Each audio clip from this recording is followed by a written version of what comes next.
This evening our subject is the hero mythology of the Nordic people and the Germanic peoples. And this is really a very large subject because it divides into a broad group of legendary and lore, almost any part of which could constitute a complete discussion. We will try, however, to establish certain broad patterns, and each individual will be the better if he fills in some of the material himself. There is no group of symbols that so quickly suggest interpretation or are more stimulating to the imagination and ingenuity of the thoughtful person. The Nordic mythology probably originated in Asia and was brought to the Scandinavian area by a Scythian prince called Sigi. This migration, which included a long trek across most of Europe, was accomplished sometime probably from 1 to 5 centuries before the beginning of the Christian era. Some places a little later. The dates are unobtainable. After he had established himself at Uppsala, this Prince Sigi formed a sacred college or school, and gradually was transformed by lore and legendary into the deity Odin. This, however, while it answers some questions, creates more than it answers. For we know that at a comparatively early date, possibly as the development of the ritualism of a religious system required, the story of Odin took upon itself cosmological and universal implications, and whatever roots or foundations may have been historical were soon lost or totally obscured. The Nordic rites and mysteries and legends are contained in these great poetic works which we call the sagas and the Eddas. They are magnificent examples of literary achievement, rich in wonderful metered verse, deep, wise, but in their present forms not especially ancient. The compilation of these works from oral tradition was comparatively late in terms of historical antiquity. We know, however, that the content was of very much older inception. And then gradually this lore and legendary migrated into the Teutonic states and established itself firmly along the course of the river Rhine. This transplantation of ideas naturally had psychological overtones. The Teutons had a somewhat different personal and national entity than the Nordics of the Scandinavian area. And so we find the legends and stories taking on new coloring, local atmosphere, and mingling with the hero tales already present in the Germanic folklore. The third great step in the development of our story occurs in the 19th century with the rise of the Wagnerian music drama. Richard Wagner built his great cycle of the Ring of the Nibelung upon the Sigurd Saga,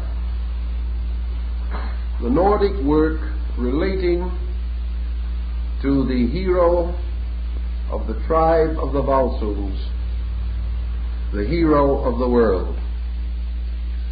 Yet Wagner was by nature not one inclined merely to perpetuate an ancient law. He was a man of very involved mental and emotional structure, and he was also deeply concerned over the production of great music ritual. To achieve these ends, he took the Sigurd Saga and other related material and created what might almost be termed a Wagnerian mythology. The elements are derived from ancient sources, but the arrangements have been changed. The patterns have been readapted, and a broad and scattered group of legends have been tied into one consistent story. Yet when the work was finished, we have perhaps in the Nibelungen cycle one of the most powerful mythological developments in the entire history of man. Wagner gave us a new mythology, deeply involved in his own convictions, but with some evidence within it that it is far more than merely the ingenuity of a great artist.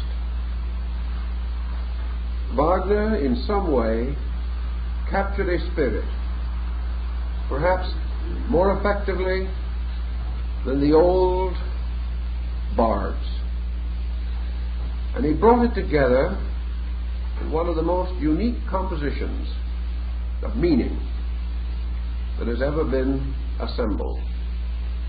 And he strengthened and integrated this entire pattern with his music, developing a philosophy of leitmotifs, or recurring musical themes,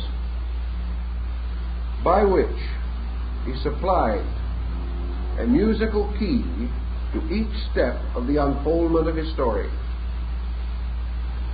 In this, then, we have almost a new mystery ritual, and those who have seen the complete structure of the ring cannot fail to recognize a symbolic work that might almost be considered equal to the great Eleusinian mysteries and rituals of Greece or the Osirian cycle of Egypt. What has not apparently, however, been generally considered is that Wagner had as his aim the creation of a Teutonic scripture, and he divided this scripture almost as in the case of the Jewish Christian Bible. He divided it into an Old Testament and a New Testament,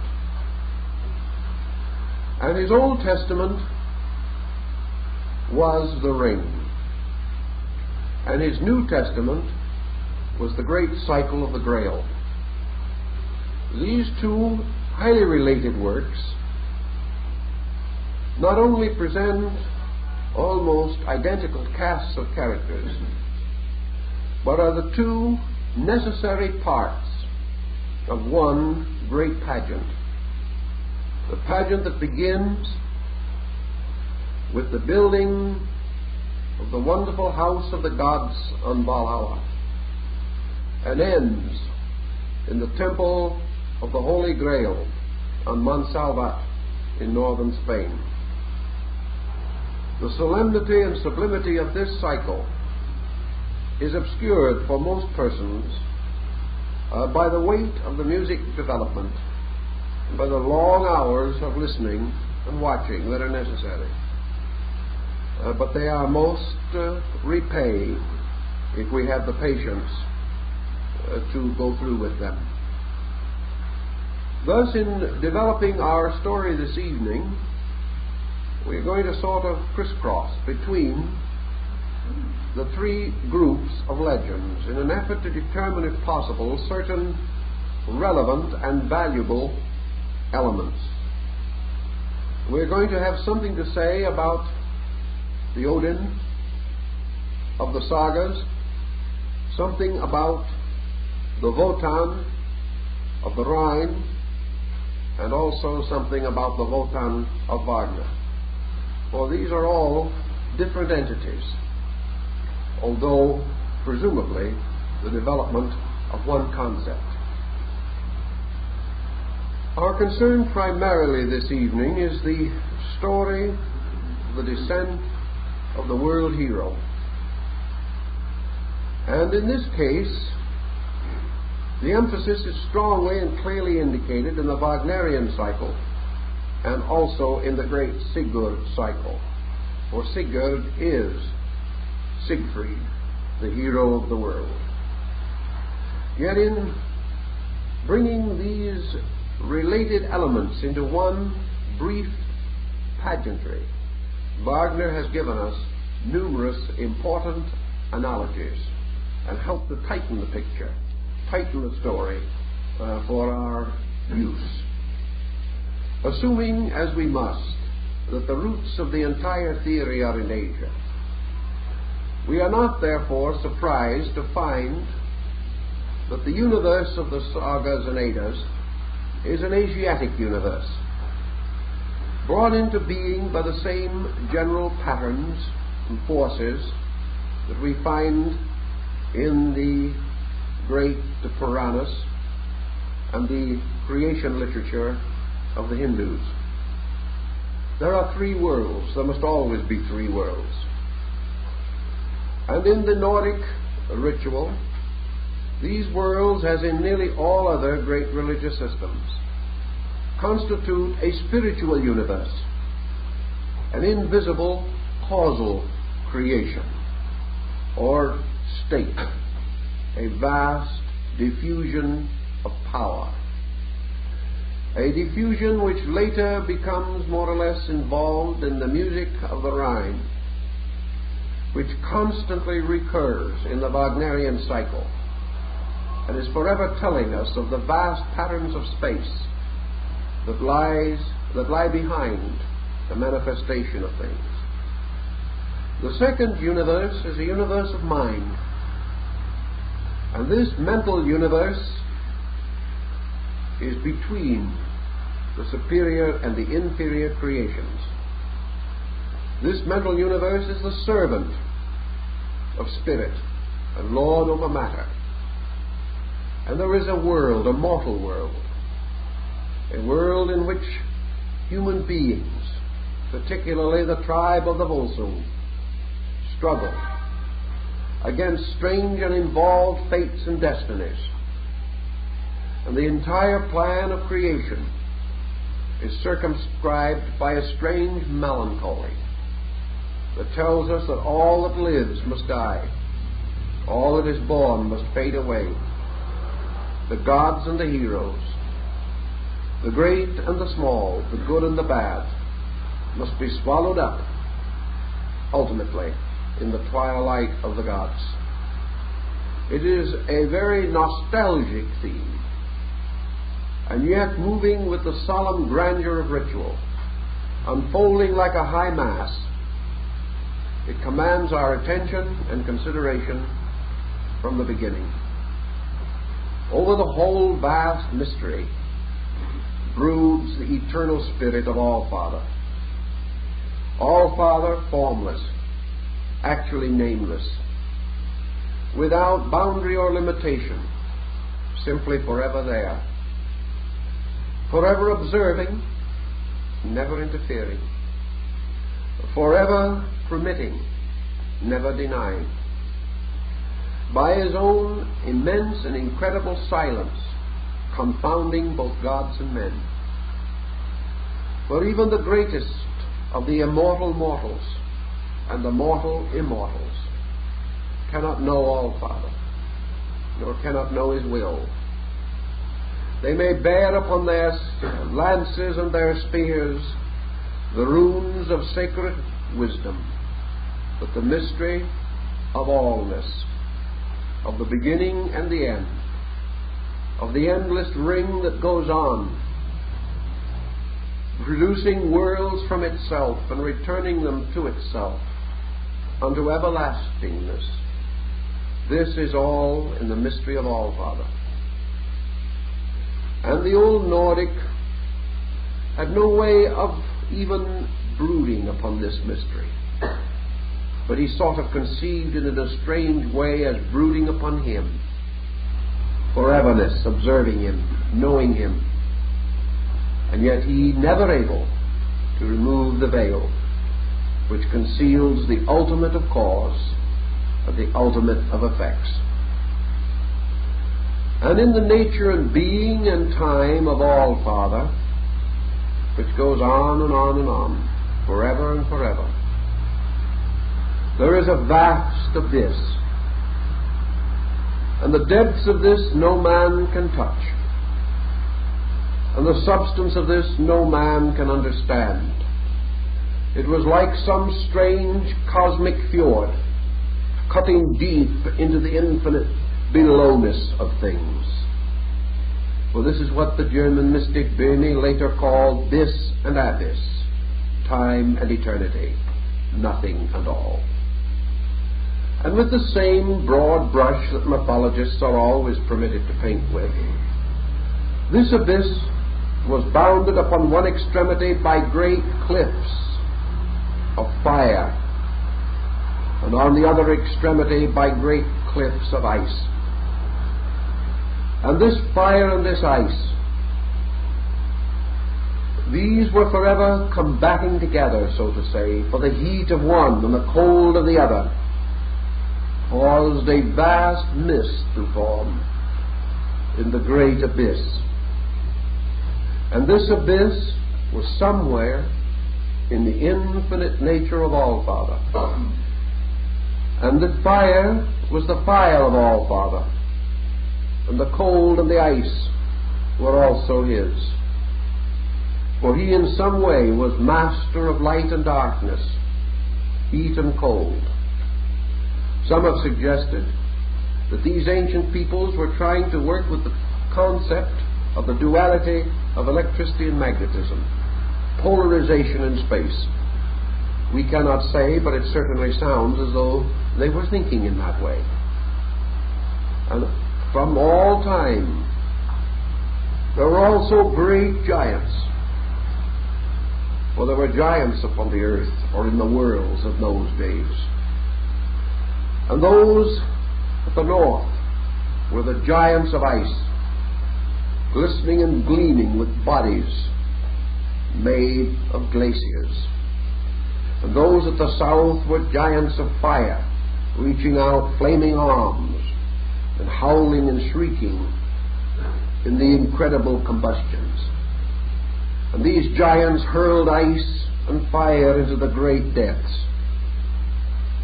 And the name of the great deep, the cleft that went on forever, was Gunungagap. And here, as a result of the minglings of frost and fire, rose great clouds of hoarfrost, immense, strange, frosty mists. And these whirled and swirled and twisted and turned through the ages, until gradually they formed themselves into a strange shape. And this shape was that of a giant, an immense and incredible being who filled the whole of space like some vast embryo within the womb. A giant composed of fire and ice, of heat and cold, of light and darkness, of life and death. And the name of this giant was Ema, and he had one eye. And he writhed and twisted and turned in this great uterine abyss. And in the course of time, this great giant became like a world, vast and immense. And from his frosty and icy surfaces, things began to grow and to live.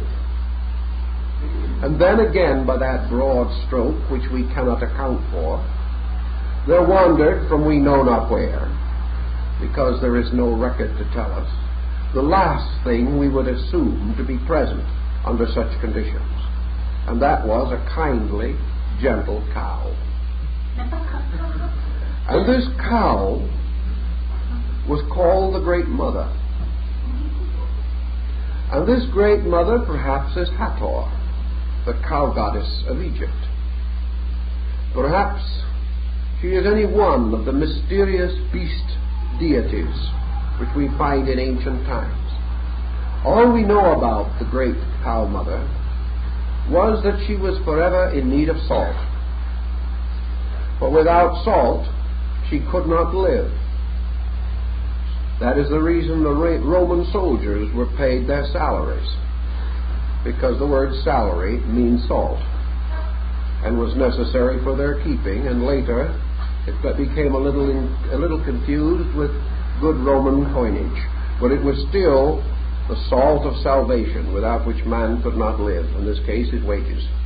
But the cow mother was in great need of salt. And so while she was wandering around upon this strange frosty body of Ymir seeking salt, she began to lick the ice, and with her great moist warm tongue she was seeking salt. But instead of salt, she licked out of the ice 3 sleeping gods who had been resting there from no one knows when. And the most important to us of these gods that was brought out of the ice was Odin the All-Father. Not the supreme being, not the great one, but the first of the gods. And Odin, with his brothers who were also licked from the ancient ice, turned upon the hoarfrost giant, their eternal father, Ymir, and slew him. And from the body of Ymir, the great primordial being, these gods fashioned the world. And they fashioned the world by raising up the skull of Ymir and formed of it the bowl of heaven. And they also then called upon 4 little elemental dwarfs to come to their assistance: Ordri, Sudri, Nordri, and Vestri, from which we have north, east, south, and west, and they placed these at the corners of the skull to hold it up. Then they took the body of Ymir and they formed the earth. And they took his hair and they made vegetation. And the body began to rot. And out of the rotting of the body crawled all kinds of living things, tiny lives, living out of putrefaction. And these slowly populated the earth and grew and increased until they became species and tribes and ultimately races of beings. And in this great world that was formed from the body of Ymir, they took his eyebrows and they put them around the edge of the world so that men would not fall off. And they called this great flat disk which they had fashioned Midgard. And in order to further protect everything, the gods placed around this the Midgard serpent, a great serpent that dwelled in the bottom of ocean, an ocean extended from land to the eyebrows of Ymir. And in the bottom of the ocean was this great serpent, who was as large and long as the distance around the earth, so that it remained forever with its tail in its mouth, the symbol of the serpent of eternity. And this serpent sometimes was angry, and sometimes it writhed and twisted in the bottom of the ocean, causing storms and earthquakes and all kinds of strange and terrible phenomena. Now we have something else that comes in this pattern also. When Odin, who had brought all these things about and had fashioned his creatures according to his own kind, realized that the time had come to bring order out of chaos. He caused a tree to be planted in the lowest parts of the body of Ema. And this tree, like the spinal cord of a giant, grew up through the three worlds and became the tree Yggdrasil, the tree of existence, the tree of the world and of life. And all things that lived upon this tree, and around the midst of the tree was placed this great disk which we call the earth. And in the midst of this earth there rose a mountain, and this mountain was called the Mountain of the Gods. And here Odin, calling upon all the elemental powers and forces of nature, whom Wagner later introduces under the name of the great giants, builds his castle, his palace, his throne of rulership, the magnificent hall of judgment and of counsel, which is called Asgard. And here, with his gods, forming together the sacred circle of 12 like the Olympian deities,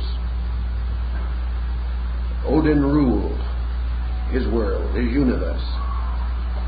And from a great throne on the very peak of his palace he gazed out upon all things, and was ever mindful, like Zeus, of everything that happened in the world. And he had ravens that went forth to all corners of space and brought him messages.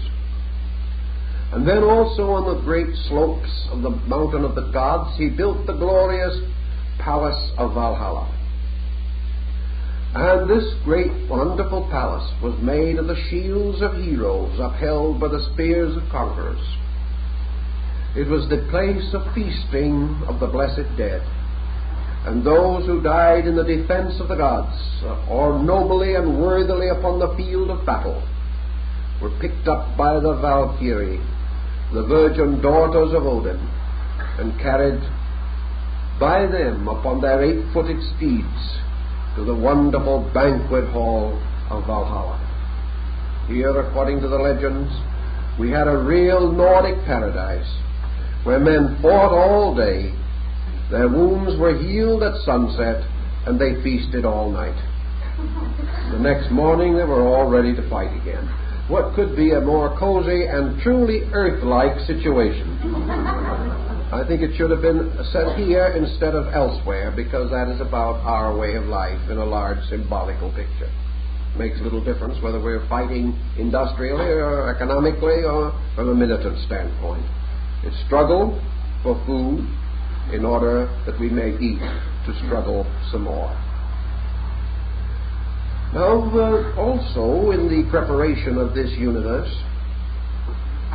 the tree went down far below the surface of the Midgard world of men into a strange primordial darkness beneath, which was called Helheim, from which we have our word hell. But in their case, the word did not imply hot as it does with us, but cold. And when some missionaries went to the Eskimos, they had to do the same thing with the Christian concept, because a fiery perdition was too inviting and suggested sin to these frozen souls. But down in the bottom of this abyss were also at the roots of the tree of life, which was rooted in the strange residue, the strange decomposition of the body of Ema, at the very bottom of the great Gnungagat in which the tree grew. At the roots of this tree, fate, the mysterious power of destiny to which even Odin must bow, placed a great host of worms, horrible little eating, gnawing things, with all the best attributes of a California termite. The purpose of these worms was to gnaw through the roots of the world tree, kill it, and destroy it forever. And also down in this same abyss was a stream, a stream that flowed like the waters of Lethe through the underworld, and also like the waters of Mnemosyne were the abodes of memory. And this stream poured into a pool, and this pool was under the keeping of a strange ancient god of fates, a god so old that, inconsistent as it may be, he was not included among the creations that Odin made, even though Odin was supposed to have begun it all. This god was nothing but a huge face, a strange, immense, melancholy, icy countenance, gazing forever out over the rim of the pool which he guarded. And this god was named Mimir, and this was his pool, and it was the pool of memory. And Odin, having set his world in such order as he could, and still burdened with all the doubts and misgivings that attend creativity in almost any field, especially in so large and arbitrary an undertaking, realizing that he had fashioned a world without knowing why, that he had created something without the sanction of Allfather because he did not know what Allfather meant.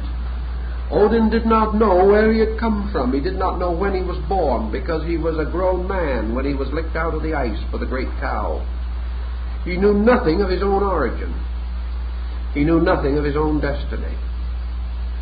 Therefore, realizing that unless we know origin and destiny, we can never survive, Odin went down to the source of all wisdom, the great glazy face of Mimir, in the darkness of the subconscious, of the unconscious, of the deepest and most profound roots of the self. And Mimir listened to the cry of the god and told him very frankly that if he wished wisdom in addition to all his other glories, he must make a great sacrifice for it. And Odin swore upon his spear that he would make any sacrifice. And Mimir said, all right, if you want wisdom, then pluck out one of your own eyes and cast it into my pool. And without a moment's hesitation, Odin plucked out an eye and cast it into the pool of Mimir. And it was then that Mimir whispered to him the secrets of the runes, or the great laws of Allfather. And he told him many wonderful things, but he refused to tell Odin his own origin or his own destiny. These he could not and would not tell. But Odin, having received all other things, and having cut the runes or the sacred characters into his spear shaft, returned again to the upper world, and there brooded longer over the mystery of it all. Resolved to go further, he listened to the voice of oracles and to whispers that came to him out of the great mystery of space, that if a man would live forever, he must die. And only those who gave their lives could keep them, and those who lost their lives in the search of truth would regain them into everlastingness. He had already given an eye, because if his eye was single, his body was filled with light. Now he was asked by the mysterious voices of the ancients to give more, to die for life. So Odin went out upon the branches of the great tree Yggdrasil, and there hanged himself. And he hung there, but he did not die. And further wisdom and further understanding was given to him, and he survived the ordeal and was rescued and lived after having resolved to die. The gods also whispered to him that he could not die until the great day had come. So Odin learned that he could not die, that he could only wait. And in waiting, he completed all the wisdom that it was possible for him to possess. But in addition to wisdom, Odin had other factors that might contribute.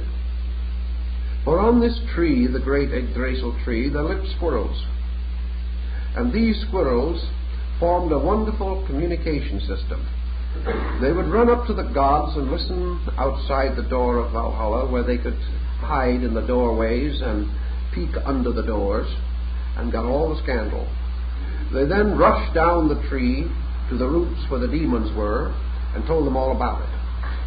Then they watched and listened until the demons and the spirits and the mysterious beings of the underworld, the creatures that lived in Elfheim and all these deep places, until they learned all the secrets from these. Then the squirrels ran up again and whispered it to the gods and kept everything more or less in a state of constant pandemonium. There is another interesting situation that comes, and that is that although Odin apparently was the first of the gods, he had to fight for his throne. He had to fight against something that suddenly looms out to us as older than he was. For somewhere in this mystery, there was a still more ancient deity. A deity who had long and primordially ruled in space and in chaos. And this being was Thor the Thunderer, the mysterious deity who had the power over the lightnings, and who carried in his hand a great hammer. And whenever he threw this hammer, it was like a boomerang. It struck its object and then returned to him again. And this hammer was in the form of a cross. And with this he overcame and destroyed all evil monsters. And at one time he even tried to capture the Midgard snake that encircled the earth. But the serpent was so great that it pulled the bottom out of the boat on which Thor was standing. But this Thor was a mighty man of ancient times, a mighty force. And it was finally necessary for Odin to come into combat with Thor. He did not destroy him, but by the power of the runes and of magic and of the wisdom of Mimir, he overcame Thor and accepted him into his order of gods.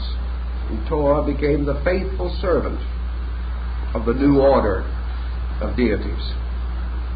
By this time we begin to see that the universe is more or less in order. And we see Odin presiding over the great council. But also we observe, even in these early days, that tragedy is ever near. In order to build his great castle at Asgard, Odin had made a pact with the giants. He had promised to give them a great treasure, the goddess of beauty.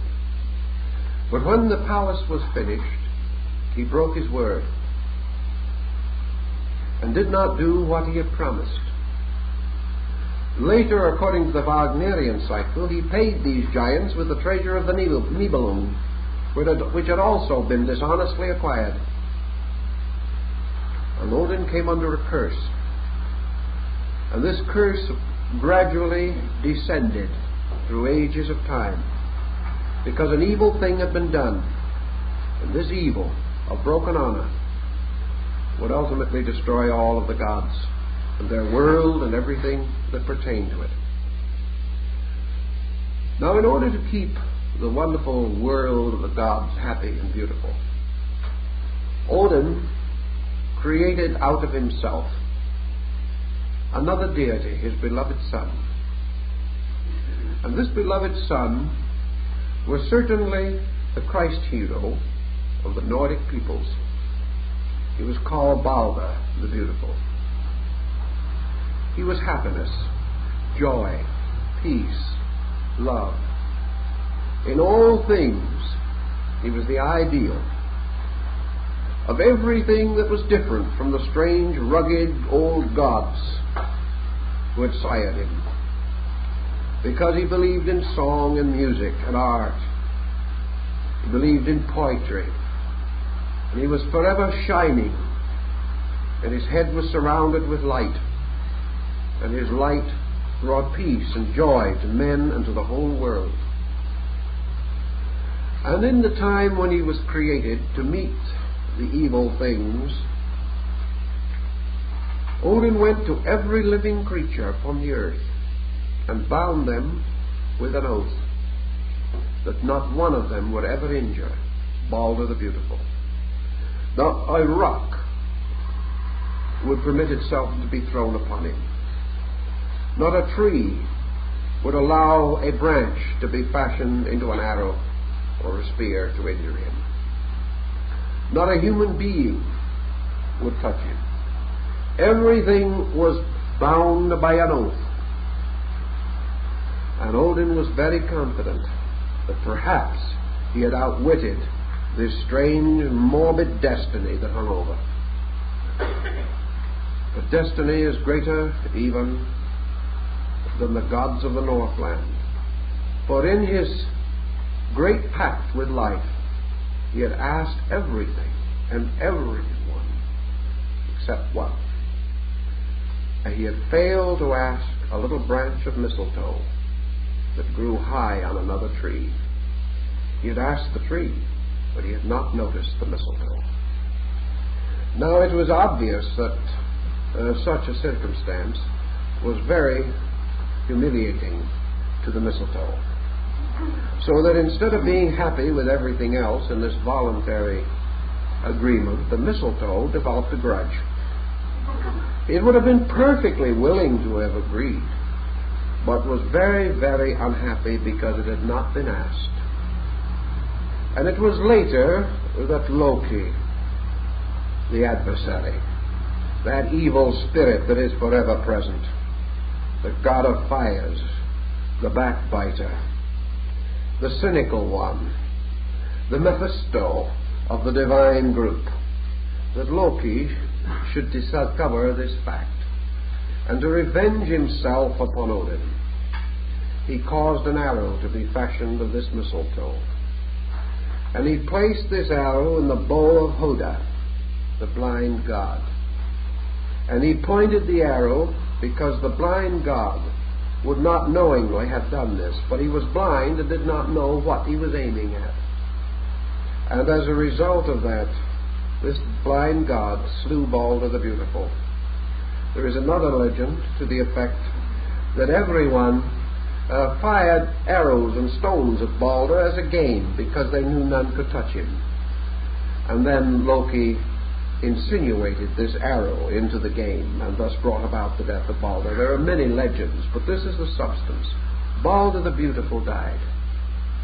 And with the death of Balder, all the joy of the gods died. And when this occurred, Odin knew that he could never outwit the inevitable, that the time had come and must come when the way of the mysterious destinies of things would be fulfilled. He had never been able to fathom the mystery of All-Father. He had never been able to determine the secret of the world. He did not possess the power to form things in eternity, only in time, and that time must end. So this melancholy struggle against inevitables follows on down through the entire story of the ring. And then Odin reconsiders the possibility that if he can never achieve the mystery, perhaps the world can be saved in another way. Perhaps the mystery can be solved, if not by him, by something that he creates. So he set himself apart to fashion and dream forth a creation that should save the world and save him. He would devise a strategy, and he created in his wisdom a people set aside to do his will, a chosen people. And these people were called the Volsungs, the race that was fashioned by Odin himself, bred from his seed, and was to produce, as from the tree of a race, as its final fruit, its final harvest, the hero of the world. Now, Odin Odin believed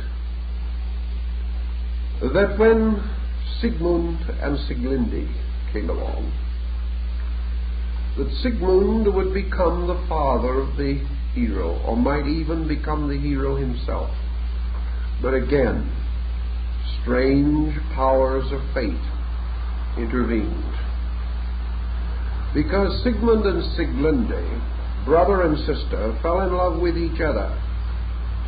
And as a result of this incestuous union, the great goddess of law and virtue, Odin's wife, demanded that Odin destroy his own children for having broken the laws that were upon the runes, or upon the spear inscribed with runes. Broken-hearted, Odin was forced to prevent the very thing which he had sought to attain. But Odin had thoughts, and these thoughts had wings.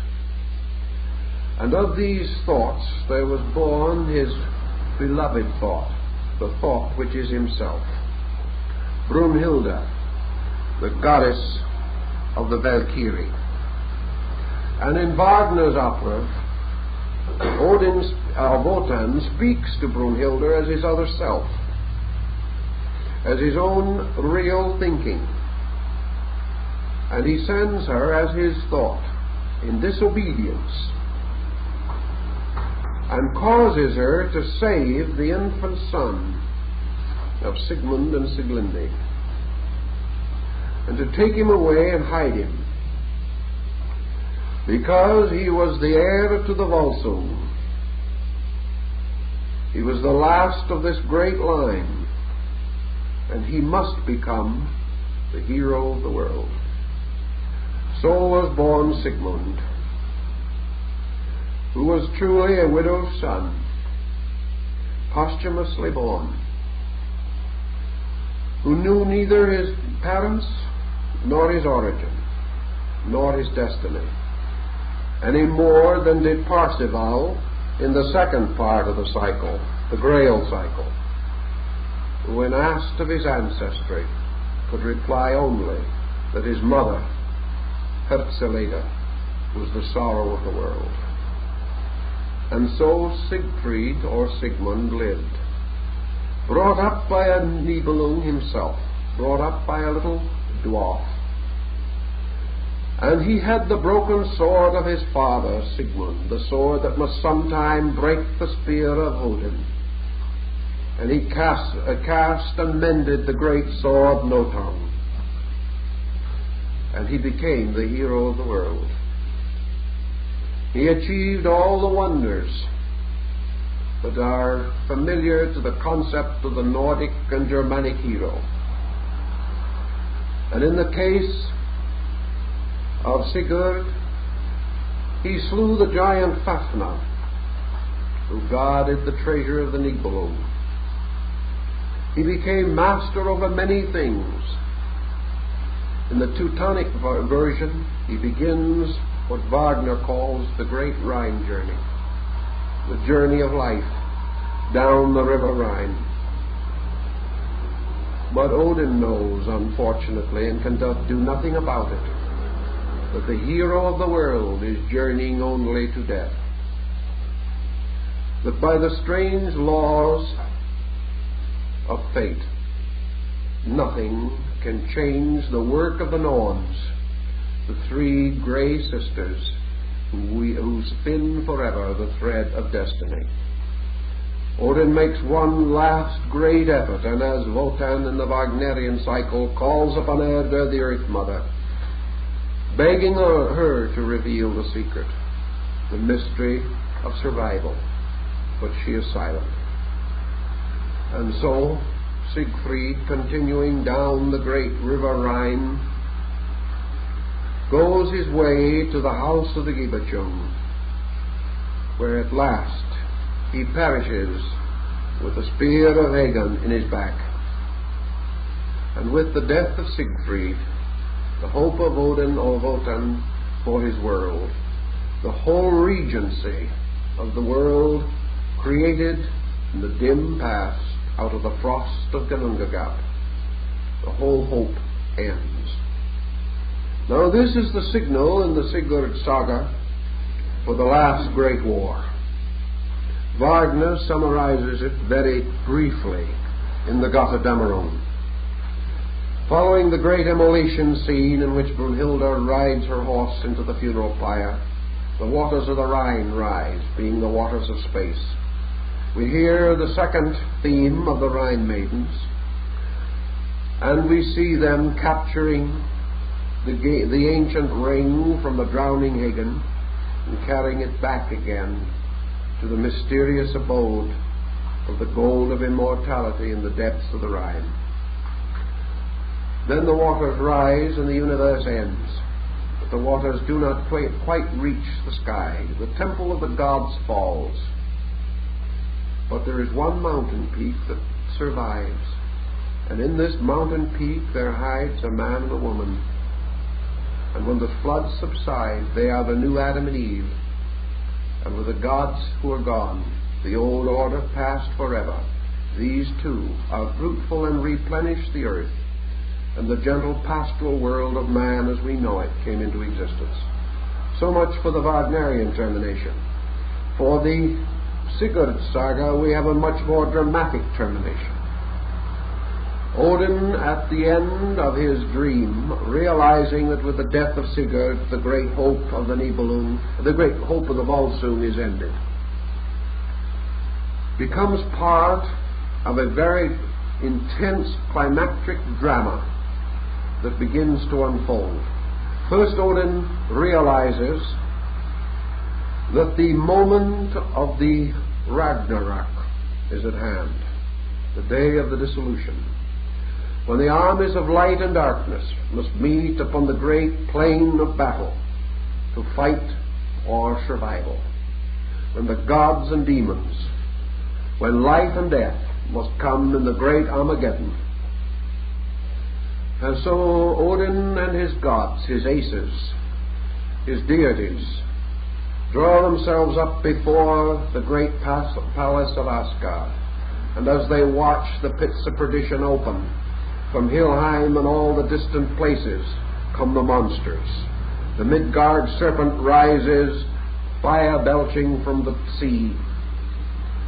Loki, long prisoned in the earth, bursts his bonds and comes raging with flames upon the field of battle. The spirits and souls of the dead who have passed to damnation appear riding in ships made of human fingernails. The saga, the legends become more and more strange until finally comes the great battle itself, the heroes paired off against the villains, each one slaying his enemy and at the same time slaying himself. And in the very heart of the battle, at the very heat of it, the earth begins to shake and quiver. The worms, gnawing at the roots of the tree of life, have gnawed it through. Yggdrasil tree with the three worlds falls back into the abyss of space. Gods and demons, heaven, earth, and hell vanish away forever, and nothing remains but the mist and the great gap in space and the strange, mysterious, ever-brooding presence of All-Father, who is neither pleased nor displeased, who is neither satisfied nor dissatisfied, but simply remains forever, observing, knowing, and silent. In substance, that is all we can do at the moment with the outline of the legend. Now we've got to go into certain parts of it. But that gives you perhaps some little concept the way some bard might have spent an evening telling fragments or elements of the story. Naturally, we've had to abridge them and leave out many important and relevant parts. But anyway, this is to a degree the spirit of it. Now, what do we have actually when we are dealing with this? We have the problem of many worlds and many levels and many planes brought together in a strange composite.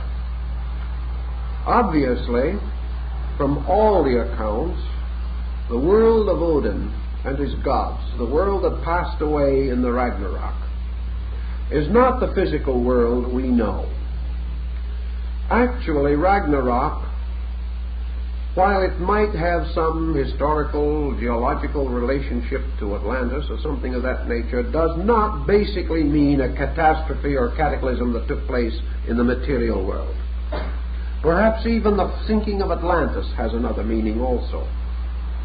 Perhaps this submerging of a great empire has something to do with the submerging of consciousness, that it is a vast psychological symbol and not merely a factual incident, although it may have foundations or be tied, as most legends are, to some appropriate factual circumstance. Odin is never born. He comes out of the ice. He is awakened from sleep by the heat of the cow mother licking the ice. We apparently have in Odin the concept of universal mind. Universal mind, which is the demigod, the immortal mortal. Mind can solve every mystery except the mystery of itself, and has remained in this condition ever since. Mind can rule matter, but it can never fathom the depths of consciousness. Mind can order everything inferior to itself, but cannot order itself. Mind can give man a knowledge of all environmental things, or all things which may be weighed, estimated, and polarized.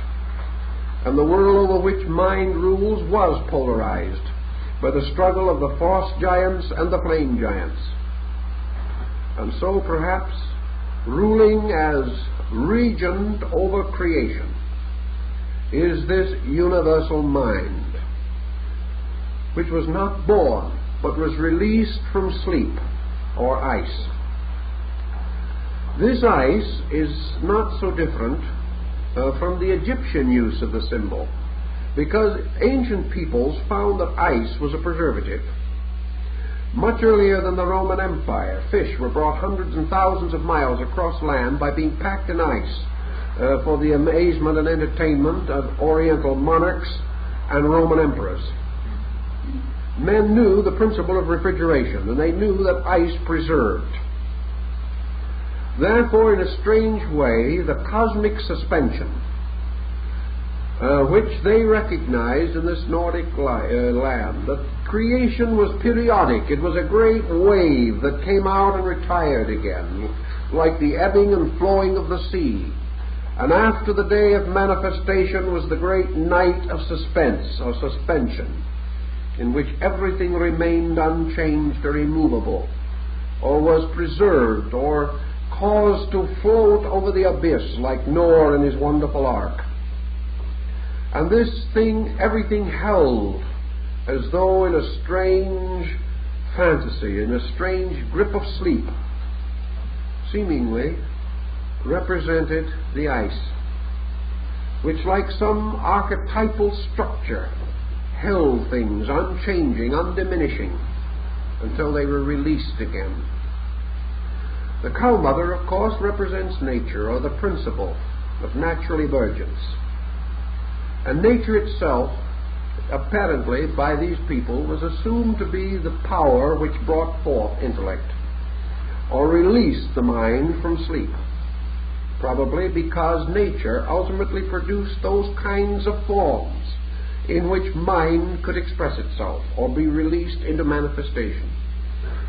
Thus nature releases mind by building bodies, refining faculties, and making possible the manifestation of an intellectual power. So Odin is the demiurgus of the Greeks, the Zeus, or the Jupiter of the Latins, not the supreme deity, but the regent of a world, a level of existence. And Odin occupied this middle distance. And Odin, as mind, moving upon the face of chaos, broke it, destroyed it, and fashioned cosmos from its remains. Thus mind brings order out of chaos. Mind destroys the sleeping giant of matter. Mind releases the energies that are locked within it. Mind, in its various polarizations, represented by its two brother deities, also turns ultimately and overcomes the power. It comes again in the Hindu mythology, the great tree that grows upon Meru. It is again the tree of revelation, the tree of life in the Garden of Eden. It is the great concept of the unfoldment of all things in an orderly manner. And the tree has its roots in the unconscious. It has a certain superconsciousness above it, represented by the palace of the gods, and it has its middle distance, or man's normal consciousness. And it places, therefore, the abode of man twixt heaven and earth dominion wielding. It causes man to be in a moderate zone, a temperate field between the superior and the inferior unknowns.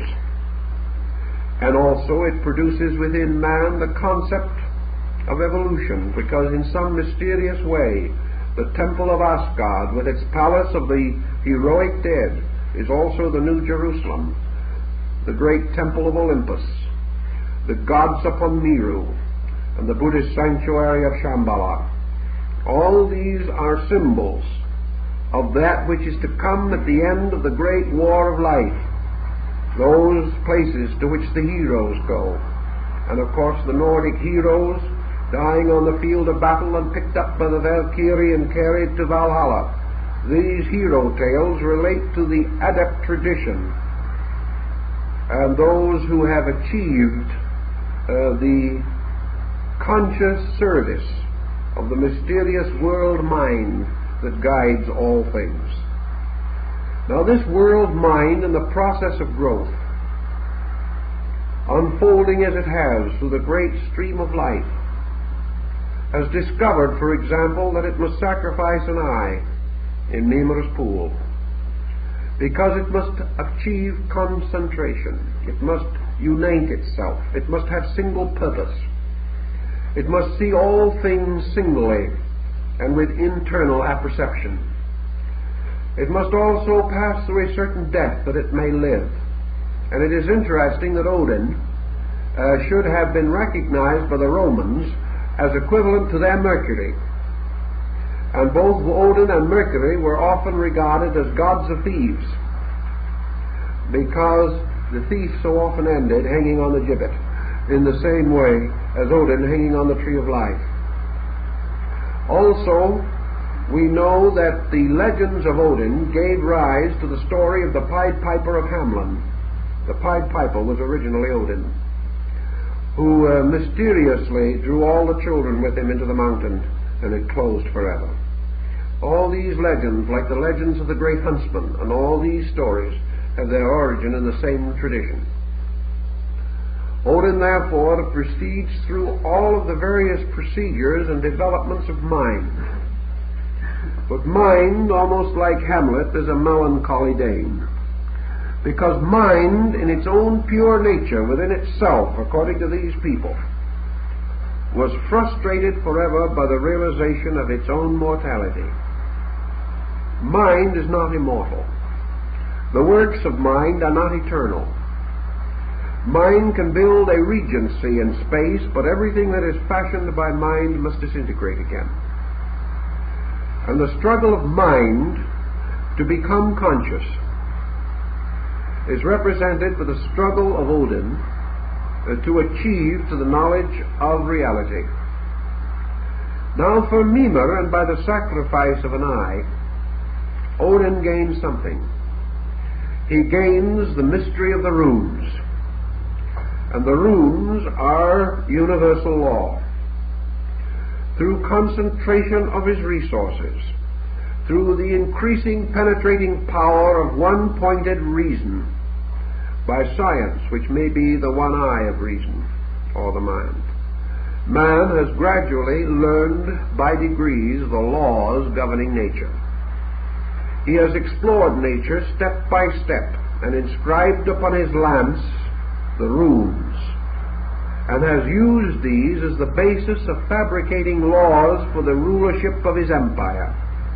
In other words, he has copied his own ways from the ways of nature. And he has the power to master such knowledge as he may gain from the underworld, because the only deity with whom he could converse was the ancient crystal face of Mimer. And this face of Mimer, of course, is the reflecting face of nature, in which man may learn the mystery of everything except himself. That he may not learn. Mimer is the mirror which every thinker holds before his own mental eye to see the reflection of himself and call it truth. This mystery is unfolded in great detail along the way of our story.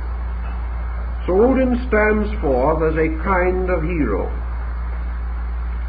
Odin and Moses have something very interesting in common.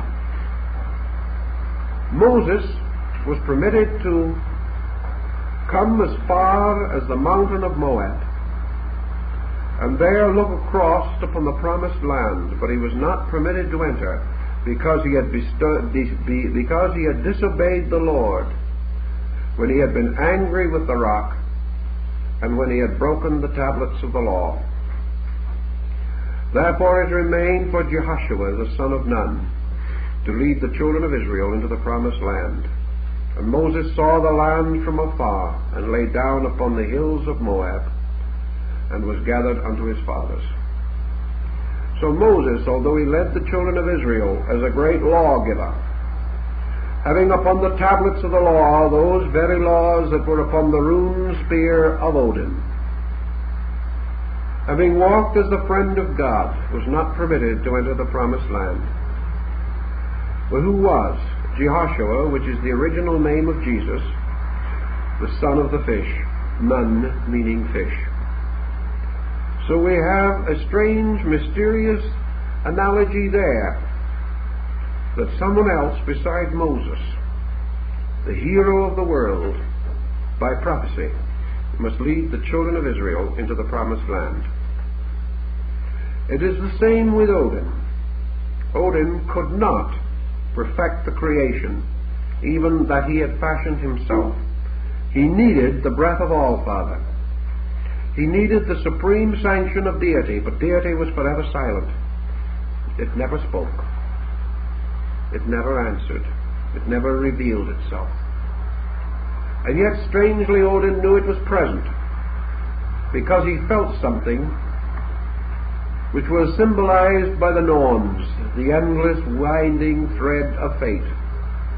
Fate that was as much an enigma to the mind as it was to the rest of mankind. And Odin fashioned from himself Balder the Beautiful, representing the highest and most noble parts of the mind. In fact, Odin began in the experiment of Balder to create the concept of the psychic self, or the world soul. But Loki, the power of perversion, the animal instincts, caused blind Hoda to drive the mistletoe arrow and destroy this first abortive concept of soul, because excess destroys soul. And Loki, the god of fires and passion, was excess. Odin, however, did not intend or would not give up entirely the great dream that he had. So he began the ingenious development out of himself of a great order of living things. And these living things were to be the redeemers of himself.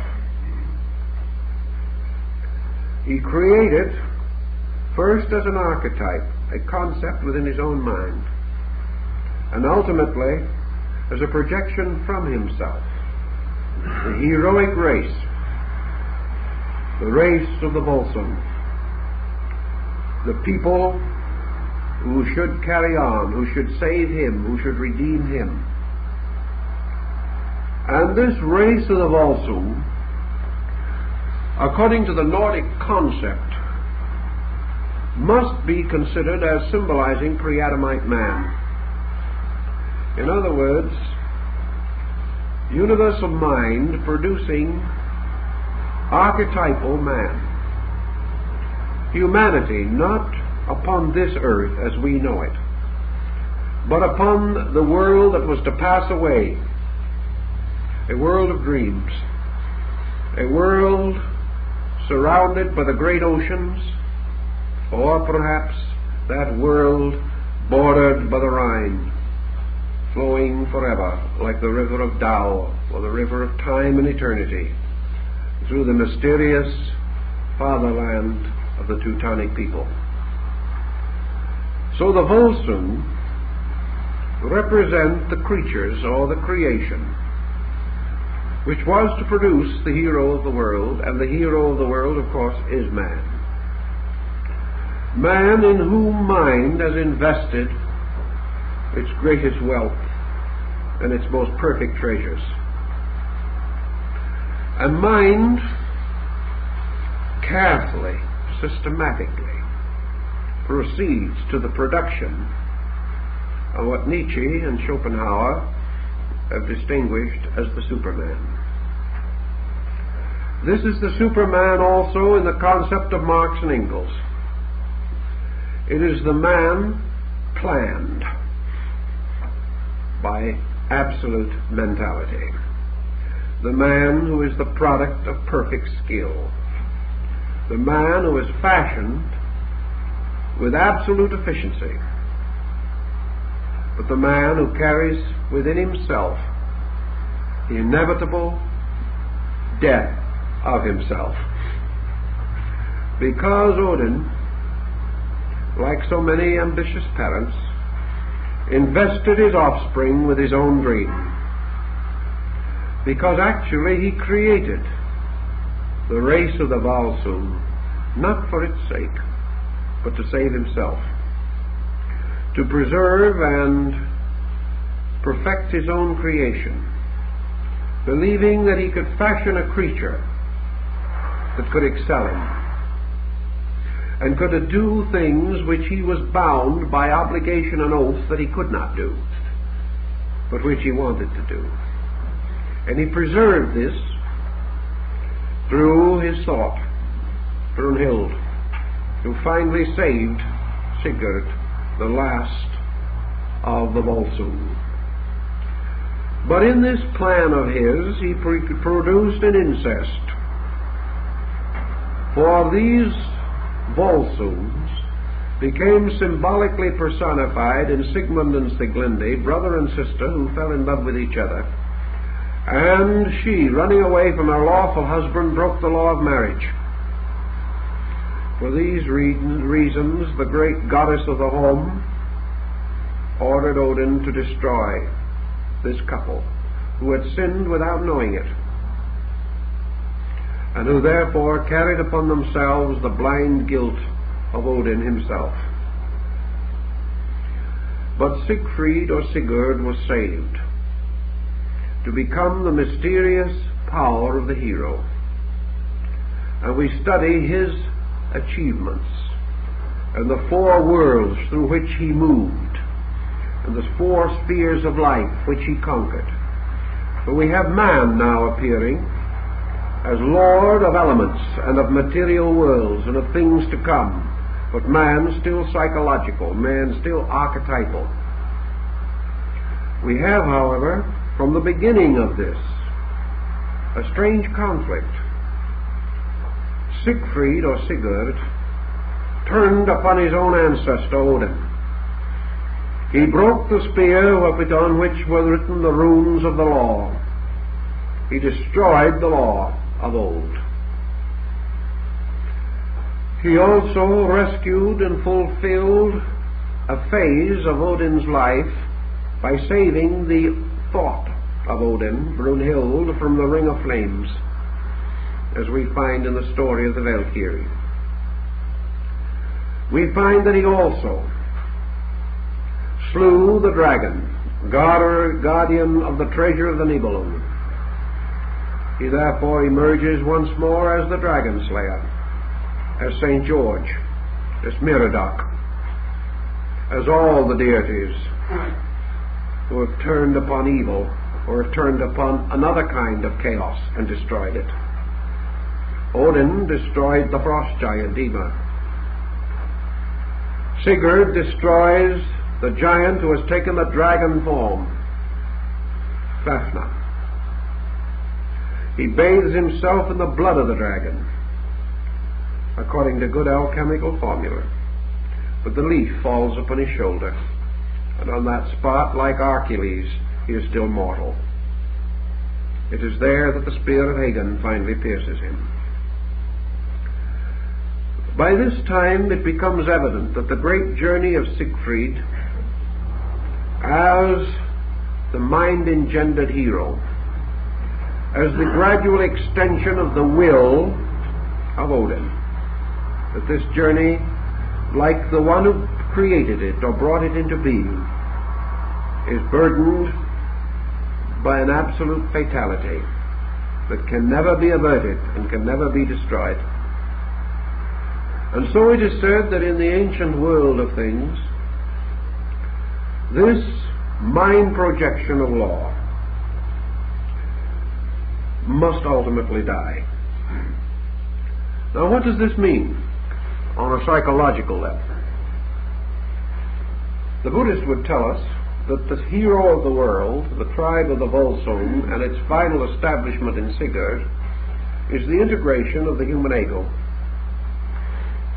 The ego is Siegfried, or Sigurd, the hero of the world, created primarily for the purpose of preserving its own father or source, the mind complex, and destined by its own nature to die with mind. The ego of man is this mysterious principle of self-saving, and he who saves his life shall lose it. And he who loses his life in the name of reality shall find it again. Odin knew this when he hung himself, but he did not have a hold of the secret. It remained for Siegfried, symbolizing the world ego, to perish miserably, to fulfill the curse of the mind itself. So egoism has always been associated with the hero. And perhaps this is especially true of the Teutonic or Gothic hero, because it has always been a conqueror, a master, a ruler. The purpose of the ego is to establish its own supremacy over the universe. Its purpose also is to justify its own ancestor, the principle of universal mind. And yet mind, unable to solve its own destiny, creates or projects from itself the ego to achieve this end. But the ego is itself, like the mind, a slayer of the real, because even less than the mind can the ego solve the mystery of life. And yet, because it represents psychologically the compound of many subjective, psychic, by which the psychologist means mental and emotional foci, the ego gradually attains the arrogance which is its final destruction. Because the ego within itself, bathing in the blood of the dragon, believes it has achieved immortality. The blood of the dragon, again, is a mysterious psychic symbol. It is a symbol associated with the subjective life fields of the emotional plane of man's existence. Siegfried or Sigurd does not realize that it is still vulnerable, but the ego is always vulnerable. Because this ego, carrying with it the sword Noton, the restored emblem of the human will, the same sword which in different ministry, the sword Excalibur, that Arthur, the British hero, drew from the rock, even as the sword of Odin was drawn from the oak by Sigmund. All these symbols have to do with one basic account of the gradual integration of mind and its fulfillment in the concept of the human ego. The ego glorifies the mind. The mind, for its own purposes, sustains and seeks to immortalize the ego. Both in the end come finally to the Gananga gap, through the great darkness of the twilight of the gods. In another example of the theme of this story, we find the struggle of the psychic nature, as Wagner sets it forth in Brunhilde, with the ego as Siegfried, and from this study we begin to see the mysterious story of Siegfried's loss of memory and all the other elements of the account, and where finally the psychic field of energy, in the great immolation scene, dies upon the funeral pyre of the ego. It is quite an involved and complicated situation, but in the concepts of our modern knowledge of man, the various elements break down into the essential parts of a great story. Ragnarok, the age of fire and gravel, represented in the Götterdämmerung, the collapse of the entire universe, has two distinct possible meanings. In the terms of ancient mythology, it implies perhaps the concept of the fall of man, for it seems to precede the creation of Adam and Eve in the Garden of Eden. Therefore we referred to it as a pre-Adamite pageantry.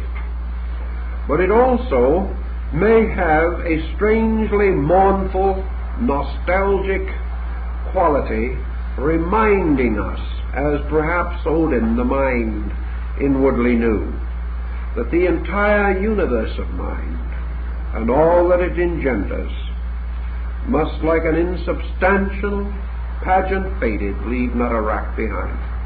The world of mind collapses in space. And yet, we love it so. We are so addicted to it that we do not realize that perhaps this is the answer to the strange destiny which today is causing us to be almost as neurotic as our Nordic ancestors. The Norsemen in the days of the sagas and the Eddas were very sad about everything.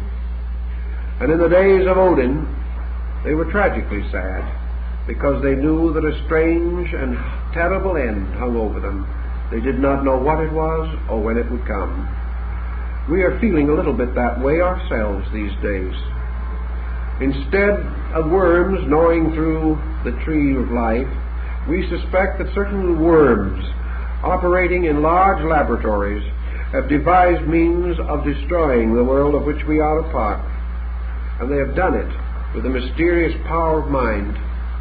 They have done it with the tremendous strength of ego, for they tell us, frankly, that all they are seeking to do is to advance knowledge. They are not seeking to destroy anybody. They are not responsible for use. They are only responsible for progress. This, perhaps, is a little the way Odin was thinking when he created the hero to take his chestnuts out of the fire for him. The ego, which was to bear the blame, was to be the scapegoat, and was also ultimately to redeem his own creator. And yet when the ego finally came face to face with Odin in the narrow gap between the mountains, Odin found that his own creation was not a friend but an enemy. And first of all, this enemy struck the very runes from Odin's spear with the sword which Odin had bestowed upon his father. So all these things came home like strange dark birds to roost. And in this collapse of materialism, if we might like to think of it as such, in this twilight of the gods, which is the end of a world governed only by law, a world governed by the strange workings of mind and ego. In this moment, in the great battle, the hosts of light and darkness meet. Good and evil, reality and illusion, lock in immortal combat. The tree of life falls. All of these things descend into space, or in the German version, the river Rhine rises, higher, higher, and higher. And the song of the Rhine maidens is heard, the song of space again. All these things falling back into the strange eternal from which they came, where everything began in the Rhine and ends in the Rhine. In this concept, then, everything has its life and death, and the great hero cycle, the man who would be God, and the gods who would be men, go to sleep together in the common darkness. In this account, after the battle of the gods and godlings was all over, two little human beings who had hidden in a cave came forth, and physical or human mankind, as we know it, came into existence. In a pastoral and beautiful world in which there were no longer either gods or demons, but a world in which there were gardens and flowers, and the curse of the Rhine-gold, or the curse of the gods, no longer burdened. This is undoubtedly a new heaven and a new earth, for it is so described in the sagas. A world that is to come, a world of peace, which can only follow when ambitions and hates and fears, when man's will to power, man's will to live, have both ceased, when all these things have passed away, and a strange pastoral simplicity rules over everything. In other words, as the Rosicrucian Maya says, the temple is the silence after the strivings. With the fall of the gods, the striving of the mind-born came to an end. Then came peace, and this is the peace that the Buddhist seeks in his nirvana, which is the dying out of the fires of selfhood. This is the samadhi of Vedanta. This is the eternal rest of mysticism. This is the return in peace to the Father's house. It means that at the end of all these strivings, the world hero and all his great cavalcade of pageantry disappear. And in the place of these things, there is instead the quietude of the impersonal, or the regenerated, or the redeemed being, who seeks only to be still, to know the mystery of the gods. Then comes the further implication that it is only then that this creature that survives, in silence and in peace, standing alone in the great abyss of worlds, this being, silent, alone will know and hear the voice of the All-Father that Odin was never able to hear. Thus we have almost a statement of mysticism. We have the statement of blessed are the meek, for they shall inherit the earth, and that all things are reserved for those who have achieved peace. All the strivings of mankind, whether in the universe, in the great political institutions of society, or within the human consciousness itself, all strivings are a form of the last great war, whether it be Armageddon of Christendom or the Kurukshetra of the Hindus. It is the battlefield of light and darkness, the battlefield of hope and fear, the battlefield of all polarized opposites in a universe engendered by polarity. Man lives in it and dies in it, dominated by these polarizations. The time comes when he achieves equilibrium, and when he has so accomplished, the poles of himself die. Polarization ceases in equilibrium, and all that remains is the quietude in which the voice of eternity can be heard. So while the story is mournful, it is mournful to a kind of human being who, by his nature and inclinations, will never be happy until he rules someone else. He will never be happy till he has conquered, like some Hitler, the whole world. Hitler loved the Nordic myths, but he overlooked the part that the world hero died with the rest. He overlooked the fact that all conquerors, all great material organizers of that nature have ended on a funeral pyre, usually burned like the empires of old, with their people and all their worldly goods. The whole empire dies together. Now Wagner gives us a remarkable touch in this particular thing, because to a measure, as we have suggested, this ends the great cycle of the old dispensation, the dispensation that ends in man's supreme disillusionment. For this realization of the error of fallacy of mortal mind is the great disillusionment that must come to the Superman and to those who believe that might is right.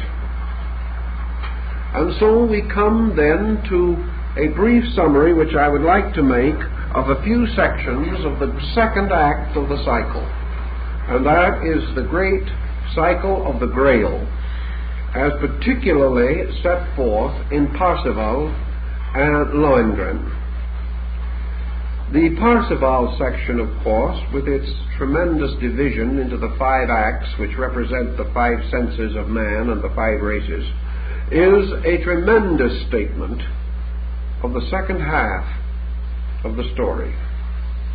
In place of the hero of the world, we have Parzival, the guileless fool, the one who knows nothing, is nothing, knows not where he came from, why he is here, or where he is going, has no veneration or reverence for anything, wanders about only from the standpoint of the most superficial and inadequate motivation, journeying only by senses from day to day, and remembering only faintly that he too was a widow's son. This character of Parzival as the guileless fool, weak, purposeless, meaningless, and possessing no attributes of a hero whatsoever, begins the cycle of the creation of the true hero, who begins not in the conspiracy of God, but in the simplicity of innocence and childhood. When Gurnemanz, who is the ancient Nestor, and now has become a sort of kindly Odin, is introduced, Odin and Gurnemanz are both symbols of world mind. But Odin is world mind as the world conqueror, and Gurnemanz as world mind as the world teacher, the ancient one, venerable out of experience, who has used mind to enrich consciousness instead of advance self. So Gurnemanz is the master over the squires, the young ones, who are learning to be knights of the Sangreil. And the word Sangreil itself has 2 possible pronunciations which are very interesting. Sangreal, the blood of the king, and Sangreil, the holy cup. This Sangreil or Sangreal is the symbol of spiritual illumination. It is the chalice of ecstasy which contains the ever-flowing blood of God, and this blood moving, flowing, twisting, turning forever in the Grail, is identical in its essential substance as the ever-flowing river Rhine.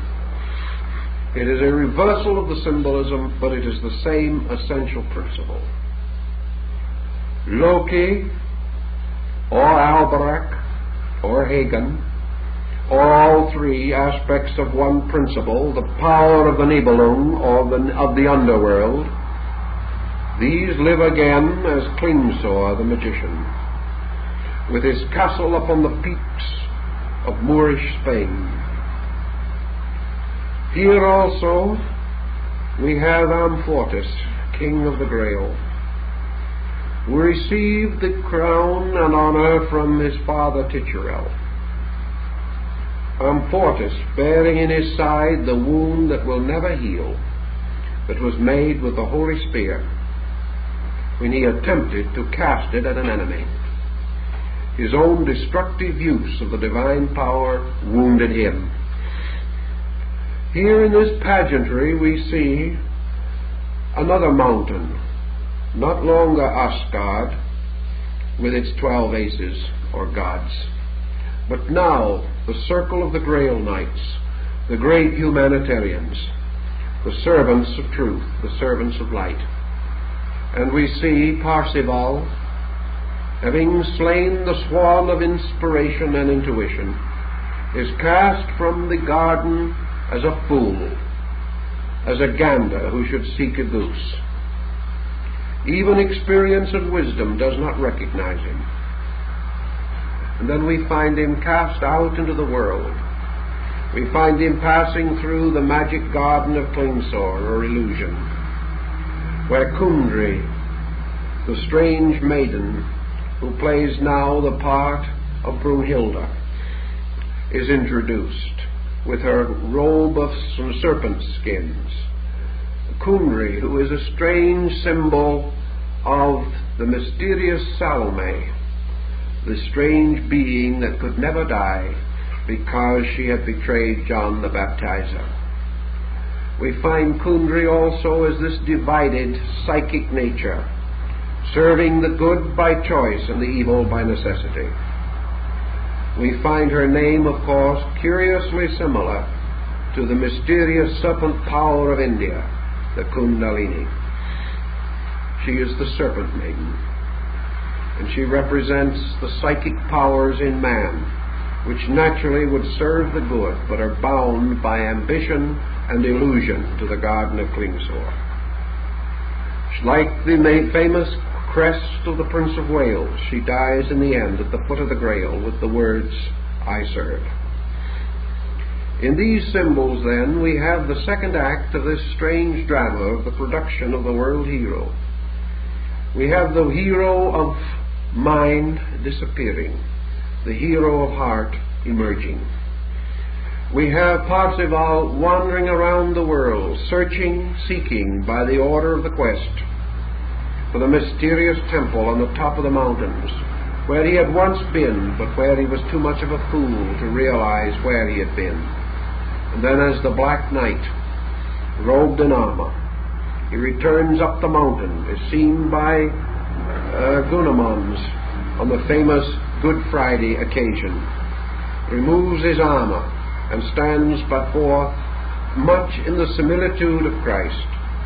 His feet are washed by Kundry, who wipes them like Mary of Magdala with her hair. And then with the sacred spear aloft, Parzival enters the temple of the Grail, touches the wound of Amfortas which heals, performs the elevation of the host, and becomes in turn king of the Grail. Now Wagner has done two very interesting things. In the old story of the Ring, he has brought in no Drota, no priest, no sacred person of earth. There is no mention of priesthoods or anything of that nature, because these things took place before there were priests, because they took place when the gods themselves administered their own world. And in Parsival, although this great sacred order is dedicated to the spear of Longinus and the cup of the Last Supper, these knights perform the Eucharist themselves. There is no priest in either section, because this takes place when priesthoods are no more, and when men create and perform the sacraments by mystical power within their own souls. The orders of chivalry represent the power of man, the eternal priest, and that each individual within himself must perform the sacrament of his own salvation. So in the second part, Parzival becomes the symbol of the archetypal hero of the world. No longer the hero born of mind, but rather the hero that represents the release of the universal or the divine, that bears witness, like the sotar, not to the power of intellect, but to the power of consciousness itself. For as the race of the Volsung were the begotten of Odin, so the race of the Grail, the great son of Origin, were the begotten of the Father, the eternal power. Therefore, in the ancient cycle, it was believed that the universe that was destroyed by mind should be redeemed, restored, and brought back again by the eternal love of God. This is the love of the All-Father that remains silent and unknown until it produced its own anointed. And its own anointed, of course, is the world Savior. Whatever be the name, whatever be the estate, whatever be the station, and it has always been the doctrine of the world Savior that it hath nothing in the prince of this world. The world hero of the ancient time, of the old dispensation, was the same world hero that is supposed to have tempted Jesus to exchange his divine birthright for the city of the plains. The same world hero that is represented by the face on Caesar's penny.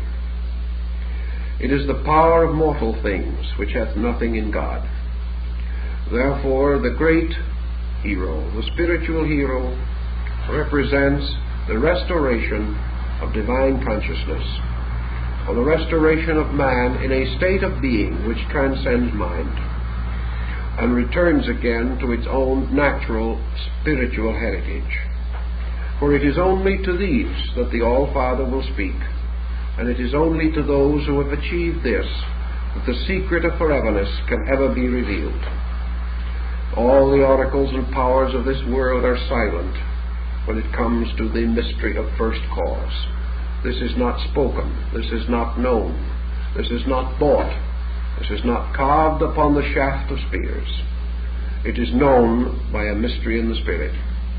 And this mystery in the Spirit and its achievement is represented by the legend of Parzival. And how it was achieved, and the lonely pilgrimage, all these things are found set forth in the story of the guileless fool, who ultimately becomes the king of the Grail, or the king of those who serve the pure fountain of everlasting life. In the Odinic mysteries, men drank of blood from a cup formed of a human skull. In the mystery of the Grail, men took the Eucharist of the blood of God from a mysterious cup called Exilus, the cup that is said to have been cut from the emerald that was broken from the crest of Lucifer when he fought with Michael in the great war in heaven. These legends and these fables recur again and again, but their ethical, moral, spiritual significance is consistent throughout. And I think there is nothing that is more near to us in time of strife or trouble than to realize that the fears, the sorrows, the anxieties that beat in upon us as the future looks dark and tragedy seems to be inevitable is in a wonderful way our sharing in the utter sadness of Odin, in his realization that a fate beyond his own is moving him inevitably to darkness. And this fate, this mysterious and relentless force, is not evil. This is the relentless force of truth that must ultimately dissolve all error. And because this truth is one, and this truth is universal, it must along the way destroy one of man's most priceless possessions, and that is the sense of separateness, the sense of his own identity, the sense that he and God are different beings, or that he and his brother are different beings, and that he therefore can succeed and can be master over his brother and can be conqueror over other men. This dream of power, this dream of the aggrandizement of self, this dream is fated by a power beyond man, beyond mind, and beyond those lesser gods that formed the world, fated to die. And in its death, it releases something that must then live and must grow and must become the child of the new heaven and the new earth. And that is the mysterious, guileless thing which was called Parsifal. The simplicity of the truth seeker. The simplicity of those who can be still to know, and those in whom the great will to power has given place to the great faith to accept. Because only in this way can the mystery that is locked with the All-Father be discovered.